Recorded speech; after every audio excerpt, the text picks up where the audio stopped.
बोलती पुस्तके. ज्यांना वाचनाचा नाद त्यांना बोलती पुस्तके घाली साद. आमचं चॅनल सबस्क्राईब करा आणि सबस्क्राईब करायला इतरांनाही सांगा. नमस्कार श्रोते मित्र हो, बोलती पुस्तके सादर करत आहे ज्येष्ठ लेखक काका विधाते लिखित कादंबरी संताजी. प्रकरण 19. यावेळी संताजींचं वास्तव्य कर्नाटकात होतं. विजयनगर साम्राज्याची राजधानी हंपी त्याने फिरून पाहिली. यावणी सत्तांच्या सुडाग्नीत भस्मसात झालेल्या त्या साम्राज्याचे भग्न अवशेष त्याला दिसले. त्याचं मन खंतावलं. विजयनगर परिसरातील 30 गावे आदिलशहाकडून वडिलार्जित जहागीर म्हणून म्हाळूजींना इनाम मिळाली होती. त्या जहागिरीची व्यवस्था लावण्याचं काम त्याच्यावर सोपवण्यात आलं होतं, म्हणून तो इकडे आला होता. विजयनगर हे बलाढ्य साम्राज्य, भांडत्या बळाचं, अपरंपार अवसानाचं, तुटलेली देवळं, कोसळलेले बुरुज, खिंडारं, पडलेल्या तटभिंती, घुबडणी वटवाघळांचं आश्रयस्थान बनलेलं राजसी प्रासाद, महाल, राणीवसे यांच्या भग्न अवशेषावरून त्याच्या भव्य स्वरूपाची कल्पना सहजपणे येत होती. बघेल तिकडे शिलाखंडाच्या राशीच राशी पडलेल्या. काही धनत्तर राजांनी या साम्राज्याची कीर्ती पताका उंचावली. एकेकाळी दुधा तुपाच्या नद्या तिथे वाहायच्या. धान्याची कोठारे तुडुंब भरलेली असायची. अनेक मंदिरे, भव्य वाडे होडे त्यांनी नटलेल्या त्या नगरीची शोभा अवर्णनीय होती. रेखीव रस्ते, त्यांच्या दुतर्फा नाना चिजांनी शिजलेली देखणी दुकाने, बाजार, कशालाच काही कमी नव्हतं. पण काळाची दृष्ट लागली आणि तालिकोटच्या एका लढाईत झालेल्या पराभवाने अवघं राज्य बुडालं. कर्नाटकात घडीव पाषाणातल्या बुलंद बांधणीची कैक मंदिरे होती. त्यांची उंच गोपुरे आणि विमाने पाहताना डोळे दिपून जात. मंदिराभोवती कुसवाच्या जाड भिंतींची तटबंदी बांधलेली असे. आत प्रशस्त प्राकार, त्याच्या चारी अंगाला भक्तांना राहण्यासाठी खोल्या होत्या. आधी मंदिराचा प्रशस्त सभामंडप लागे आणि मग गर्भगृह आणि मुख्य गाभारा अशी रचना केलेली असे. दगडी खांब आणि भिंतीवर वास्तुकाराने त्यांच्या छिन्नी हातोड्याने अभूतपूर्व कलाकुसर नक्षीकाम करून यक्ष, गंधर्व, किन्नर, देवदेवता यांचं देखणं रूपदर्शन घडवलेलं. पाषाणालाही जिवंत करणाऱ्या त्या मूर्तींचा नखरेल नृत्याविलास पाहताना मन अचंबित होई. हंपीला बरीच मंदिरं तुटक्या फुटक्या अवस्थेत होती. विजयनगरचा इतिहास संताजीला ठाऊक होता. इतराहून त्या इतिहासाबद्दलची त्याची खंत निराळी. कारण त्याच्या पूर्वजांनी यवनांची साथ देऊन विजयनगरच्या भीमसिंह घोरपडे आदिलशाहीकडून लढले. कर्णसिंह धन्यासाठी लढताना धरातीर्थी पडला. विजयनगरची याद निघाली की म्हाळूजींची चर्या दुःखी कष्टी होई. ते म्हणत, पोहरा, तांबरांची ताबेदारी करणाऱ्या आपल्या पूर्वजांनी केलेलं हे पाप रक्तानेही धुवून निघणार नाही. म्हणून शिवबाची साथ देऊन गळ्याशी गवलेला गुलामीचा फास आम्ही कायमचा तोडला. विजयनगरचं वैभव स्वराज्यात नांदावं यासाठी आमचा सारा खटाटोप आहे.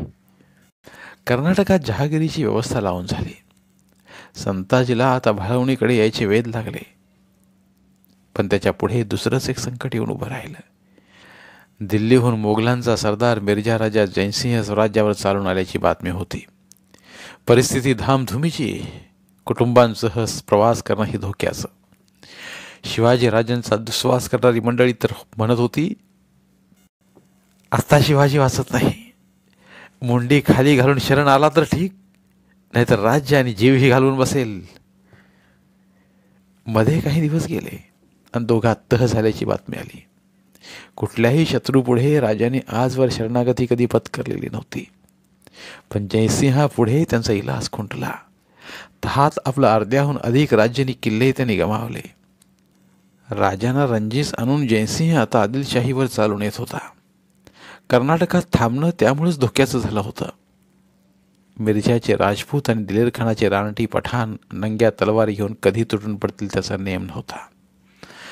अखेर मनाचा निर्धार करून संताजी कुटुंबासह महाराष्ट्राकडे निघाला. गुत्ती, बेल्लारी, सोंडूर, धारवाड मार्गे म्हाळूजींचा कुटुंब कबिला एकदाचा भाळवणीला आला. मिर्झा राजा जयसिंह आणि शिवाजी महाराज या दोघात झाल्या संघर्षाने समेटाचा वृत्तांत संताजीला तिथे आल्यावर कळला. जयसिंह मोगलाईतलं बडव्रस्त, इतरांच्या कृपेने नव्हे स्वकर्तृत्वाने तो मोठा झाला होता. एक कुशल योद्धा, अनुभवी सेनापती, राजनीतीचा जाणकार, मुत्सद्दी असा त्याचा लौकिक होता. स्वराज्याचं खरं बळ तिथल्या डोंगरी किल्ल्यामध्ये आहे हे त्याने ओळखलं होतं. पण त्या किल्ल्यांना वेढे घालून ते जिंकून घेण्याच्या भानगडीत तो पडला नाही. एक एक किल्ला वर्ष वेढा दिला तरी पडणार नाही. त्या हिशेबाने आपली सारी उमर दख्खनीत घालवावी लागेल, तरीही हाती फारसं काही लागणार नाही. मिर्झा राजा चतुर, स्वराज्याचा सारा मुलूक जेरदस्तीने आणून त्या किल्ल्यांची त्याने कोंडी केली. मैदानात समोरासमोर लढाई देण्याची ताकद शिवाजीमध्ये नाही हे ओळखून त्याने चौफेर हल्ले चढवले. महाराजांचे सरदार, किल्लेदार, सेनापती आपापले गडकोट ठाणीनी जागा धरून बळकटपणे उभे होते. पुरंदरचा किल्लेदार मोरारबाजी भारी मर्दाना माणूस, ईश्वराघरचा शिपाईच केवळ. दिलेर खानाने किल्ला वेढला, मुरारबाजी जम निदान भांडला. जेव्हा अखेरची हातघाई झाली तेव्हा खस्त होता होता अगणित पठाणांची माळ तोडून तो धारातीर्थी पडला. दिलेर खानाला लढून पुरंदर घेता आला नाही. महाराजांनी विचार केला, असं कितीनी कुठवर भांडणार. जीवाहून जास्त जपलेली वाढवलेली मुरारसारखी मर्दानी माणसे एक एक करून जाया करण्यात काय अर्थ. मावळ्यांच्या रांगड्या रक्ताचा व्यर्थ अभिषेक तरी का करायचा. मिर्झाचं बळ अफाट, कितीही कोशिश केली तरी पल्ला पोहोचणार नाही. पराभव समोर स्पष्ट दिसत असताना लढाई जारी ठेवणं हा शहाणपणा नव्हे. स्वातंत्र्य लक्ष्मी तूर्त आपल्यावर रुसली, दैवी दार्जिनं दिसत नाही. महाराजांनी ठरवलं मिर्झा राजाशी तह करायचा. पण मिर्झा महाखट माणूस, सपशेल शरणागतीशिवाय तो काही बोलायलाच तयार होईना. तह झाला. स्वराज्याचा अर्ध्याहून अधिक मुलूक आणि त्यातले गडकोट त्याने बळकावले. वर आग्र्याला पातशाहांच्या भेटीला जा असा लकडा महाराजांच्या पाठी लावला. त्याचं ऐकून महाराज गेले तर दरबारात पातशहाने त्यांना अपमानास्पद वागणूक दिली. रागाच्या भरात पातशहाला ते अद्वा तद्वा बोलले. तेच निमित्त करून त्याने त्यांना कैदेत कोंडलं. त्या काल कोठडीतून सुटण्यासाठी अर्ज विनंत्या करून झाल्या. वाढलेल्या दाढ्यानिशी दरबारात डौल मारणाऱ्या वजनदार वजीरांना किमती भेटी पाठवून झाल्या. मुत्सद्दी माणसे धाडून त्यांच्या उलट्या काळजांना कळ फोडायचा प्रयत्न करून पाहिला, पण पातशहा कशालाच दाद देईना. महाराष्ट्र मरणाला खेटून उभे. काय हुंडर लढवावा विचार अखंड सुरू होता. अनेक दिवस मृत्यूला तोंडघशी पाडून आणि बसल्या ठिकाणी बादशहाला उलतं पालतं करत बंदीखान्यातून ते निसटले. कुणी म्हटलं वेषांतर करून पळाले, कुणी म्हटलं पेटाऱ्यात बसून गेले. काही असो, बनाव जमला झकास. करकरा दात ओठ खात औरंगजेबाने आपली फौज पाठलागावर सोडली. तिला झुकांड्या देत आडवाटेने प्रवास करत महाराज राजगडावर सुखरूप पोहोचले. लोक स्तिमित झाले. केशवभट तर भारावूनच गेले. कैदेतल्या काळोखाती स्वातंत्र्य सूर्याचा किरण राजाला दिसला. पातशहाची बकासुरी इच्छा आणि नियतीची नष्टाई यांचा मेळ जमण्याच्या आत त्याने डाव उधळला. जिंकण्याच्या इराद्यानेच तो हा डाव खेळला. हवं ते दान देण्याचा जिम्मा नकळत नियतीच्या खांद्यावर टाकून त्या दुर्दम्य राजयोग्याच्या जिंकण्याच्या जिद्दीचा अंदाज नियतीलाही बहुधा नसावा. आग्रा प्रकरणाने महाराजांची कीर्ती हिंदुस्थानभर पसरली. लोकांच्या झुंडीच्या झुंडी त्यांच्या दर्शनासाठी राजगडावर लोटू लागल्या. देवासाठी भक्त उसासतो तसे आपणही राजांना पाहण्यासाठी, त्यांचं दर्शन घेण्यासाठी आतुर झालो आहोत याची जाणीव होता संताजीने एक दिवस भाळवणीहून घोडा फेकला. 2 दिवसांची दौड मारून तो राजगडाच्या पायथ्याशी आला. दिवस पावसाळ्याचे, आकाश ढगाने दाटलेले. राजगडाचा उंच सुळका त्या ढगात घुसलेला. डोंगरांच्या खड्या पहाऱ्यात उभ्या असलेला तो गड त्याने आधी डोळे भरून पाहून घेतला. ढगांचं पठल दूर झाल्यावर लख्ख उन्हात पाचूच्या बेटासारखा राजगड लखलखू लागला. त्याच्या बळकट अंगा खांद्यावरून पांढरे धोट धबधबे उड्या घेत खाली कोसळत होते. आजूबाजूच्या डोंगर दऱ्यात निळ्या जांभळ्या रंगाची रत्नकीर प्रभा फाकलेली. सूर्य ढगा आड गेला की काही काळ शिराळाची सावली पसरायची. नंतर पुन्हा उन्हात निळ्या सावळ्या रंगाचे चमकारे डोळ्यांना सुख द्यायचे. ही महाराजांच्या तख्ताची जागा. मराठ्यांच्या जिंदादिलीचा हुंकार येथून उमटतो. या कल्पनेने संताजीचा ओर अभिमानाने भरून आला. आज राजा पाहायचा, त्याच्या पायावर डोई ठेवायचीच या निर्धाराने गडाची खडी चढून तो चढू लागला. किल्ल्याच्या प्रवेशद्वारात येताच पहारेकराने त्याला हटकलं. अरे ये मर्दा, कुठं निघालास? महाराजांना भेटायला चाललोय. का? काय गडावर जायचा परवाना आहे का तुझ्याकडे? राजाला भेटायला परवाना कशाला लागतो? इथला कायदा आहे तसा. जा, पाली दरवाजातल्या नायकाकडनं परवाना आण आणि खुशाल महाराजांच्या भेटीला जा. हिरमुसला होऊन तो परत फिरणार तोच मागून एक भरदार आवाज ऐकू आला. अहो, कुठं चाललाय? थांबा जरा. संताजीने वळून पाहिलं. त्याच्याच वयाचा गव्हाळी रंगाचा मध्यम उंचीचा अंगाने दणकट असला एक तरुण उभा होता. तो त्याच्याजवळ आला. हसऱ्या चेहऱ्याने त्याने विचारलं, कोण तुम्ही? कुठून आलात? पाली दरवाजापर्यंतचा हेलपाटा पडणार म्हणून संताजी आधीच चिडलेला. त्यात याची नको ती चौकशी. तिरक्या स्वरात त्याने विचारलं, आपल्या राजाचं दर्शन घ्यायला रयतेला परवानगा घ्यावा लागतो इथं? होय. राजा असा कडी कुलपात कोंडून कसं चालेल हो? नाव काय म्हणालात तुमचं? मी धनाजी जाधव. तुम्ही कोण? कुठून आलात? विट्याकडे भाळवणी नावाचं गाव आहे, मी तिथला. माझं नाव संताजी. म्हटलं, राजगडावर लोकांच्या झुंडी येत आहे तर आपणही जावं. दुरून का होईना राजाला डोळं भरून बघावं. दुरून हो कशाला, अगदी जवळून तुम्हाला त्यांना बघता येईल की, आणि भेटता येईल. ते कसं काय? राजे थोड्या वेळात पद्मावती माचीवरच्या आपल्या वाड्यात जाणार आहेत. इथूनच असतील ते, तेव्हा होईल दर्शन. वाड्यात जाऊन त्यांना भेटता येईल. आधीची काहीच ओळख देख नसताना तो तरुण आपुलकीने हे सांगत होता. संताजीला त्याच्या स्वभावातला मोकळेपणा आवडला. राजांची भेट झाली की लगेच मी परत निघणार. न सांगता येणं कदाचित माझ्या आबांना आवडणार नाही. तुमचे आबा कुठे असतात? महाराजांच्याच लष्करात. इथंच आसपास कुठेतरी त्यांचा तळ पडला असेल.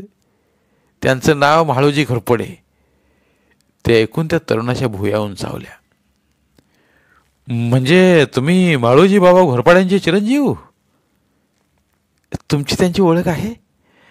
म्हणजे काय, त्यांना कोण ओळखत नाही? ते मला ओळखतात की नाही कुणास ठाऊक. धनाजीशी संताजीच्या गप्पा सुरू झाल्या. दरबारी रीतिरिवाज त्यांच्या चांगलेच अंगवळणी पडलेले दिसले. भाषाही अदबशीर, नम्र. राजकारणाची बरीच माहितीही होती त्याला. दुपार टळ्यावर पद्मावती माचीवर लोकांची गर्दी वाढू लागली. शिपाई, चला बाजूला व्हा, वाटावर कोणी बी थांबायचं नाही म्हणत लोकांना मागे सारू लागले. धनाजीसह संताजी पद्मावती माचीवरच्या सरकार वाड्याजवळ आला. थोड्या वेळाने पालखीत बसून महाराज येताना दिसले. ते वाड्यात जाताच लोकांचा लोंडाही पाठोपाठ आत शिरला. त्यात संताजीही होता. महाराज बैठकीवर विरासनात बसले.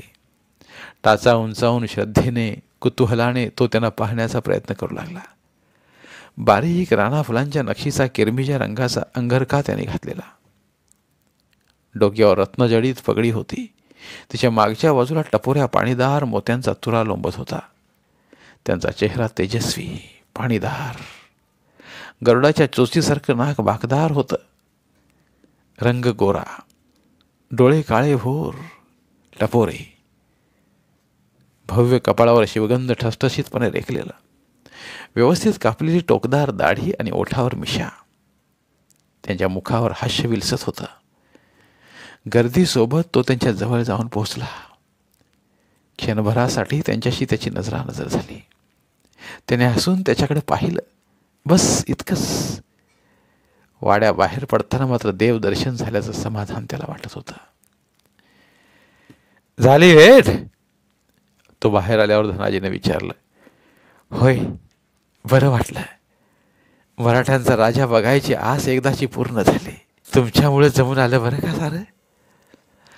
अहो, श्रद्धेने आलेल्या भक्ताला विठ्ठल काय बडव्यांच्या कृपेने दिसतो आणि पावतो. आजची रात्र राहणार आहेत की? छे, लगेच निघणार. तुमचा मुक्काम गडावरच असतो काही? होय, जिजाऊ आईसाहेबांनी बिराडासाठी जागा दिली आहे मला. नशिबवान आहात. रोज महाराजांचं आईसाहेबांचं दर्शन होतं. तुम्ही त्यांच्या कुटुंबातले मायेचे आहात. त्यांच्याशी नातं असलं तरी महाराज माया नातं काही जाणत नाहीत बरं.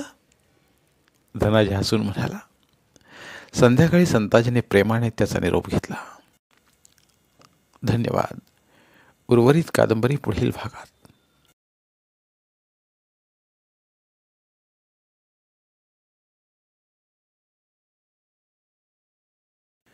धन्यवाद. प्रिय श्रोते मित्र हो, आपल्यासाठी एक आवाहन. आमच्या चॅनलच्या प्लेलिस्ट विभागात तुमच्यासाठी शेकडो कादंबऱ्यांचे ऑडिओ बुक्स उपलब्ध आहेत. तिथे प्रत्येक कादंबरीचे सर्व भाग एकत्रित मिळतील. त्यामुळे सध्या सुरू असलेल्या क्रमशः कादंबरीच्या पुढील भागासाठी वाट पाहण्याची गरज नाही. तुमच्या वेळेनुसार तुम्ही संपूर्ण कादंबरी सलगपणे ऐकू शकतात आणि साहित्याचा आस्वाद घेऊ शकता. कृपया आमच्या चॅनलच्या होमपेजवर जाऊन प्लेलिस्ट चेक करा आणि तुमची आवडती कादंबरी निवडा. धन्यवाद.